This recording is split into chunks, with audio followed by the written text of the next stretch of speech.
Hello children, today I will read Paddington in the Garden. One morning, Paddington went out into the garden and began making a list of all the nice things he could think of about being a bear and living with the Browns. He had a room of his own and a warm bed to sleep in. And he had marmalade for breakfast every morning. In darkest Peru, he had only been allowed it on Sundays.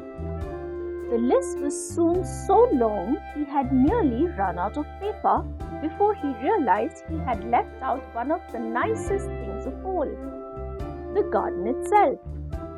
Apart from the occasional noise from a nearby building site, it was so quiet and peaceful it didn't seem like being in London at all. But nice gardens don't just happen.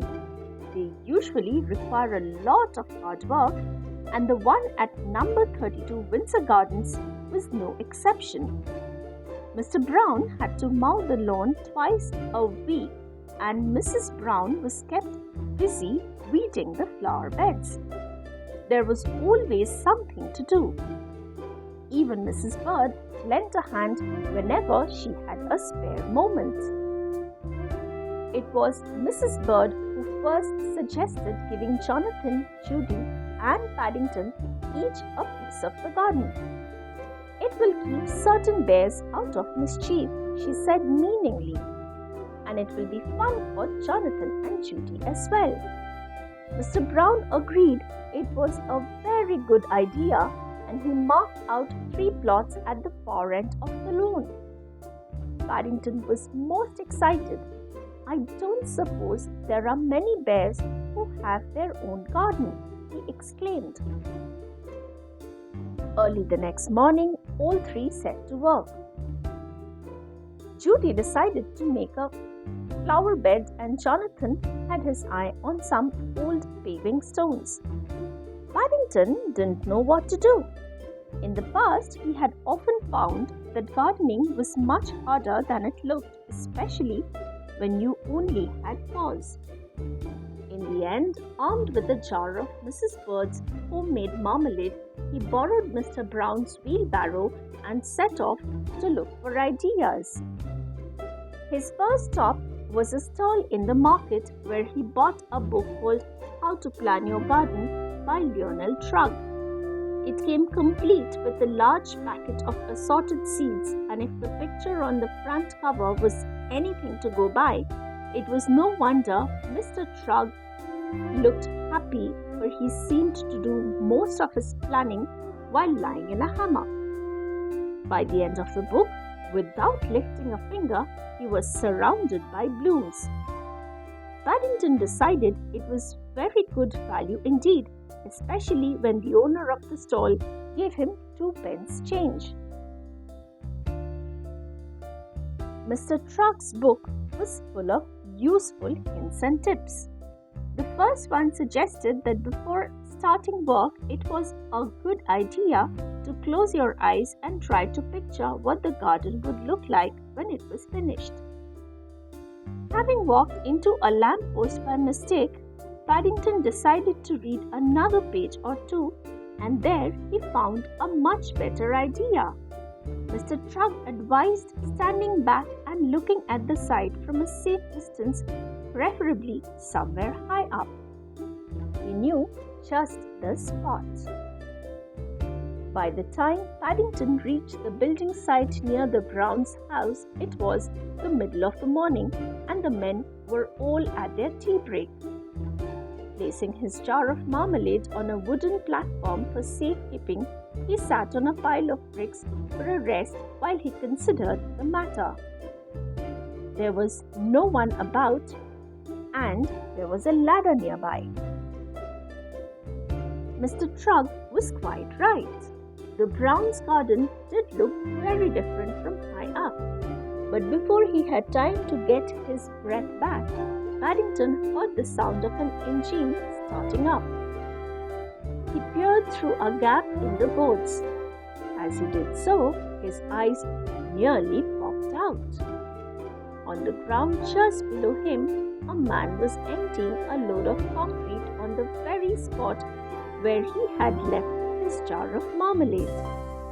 Paddington scrambled back down the ladder as fast as his legs would carry him, reaching the bottom just as the foreman came around a corner. Is anything wrong? Asked the man. You look upset. My jar's been buried, exclaimed Paddington hotly, pointing to the pile of concrete. It had some of Mrs. Bird's best golden chunks in it, too. I won't ask how your jar got there, said the foreman, turning to Paddington as his men set to work clearing the concrete into small piles, or what you were doing up the ladder. I'm glad of that, said Paddington politely, raising his hat.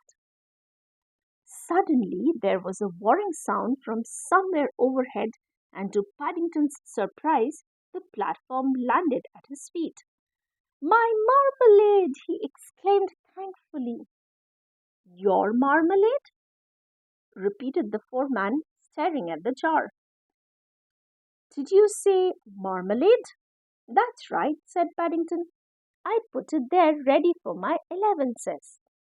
It must have been taken up by mistake. Now the top's come off. It was the foreman's turn to look as though he could hardly believe his eyes.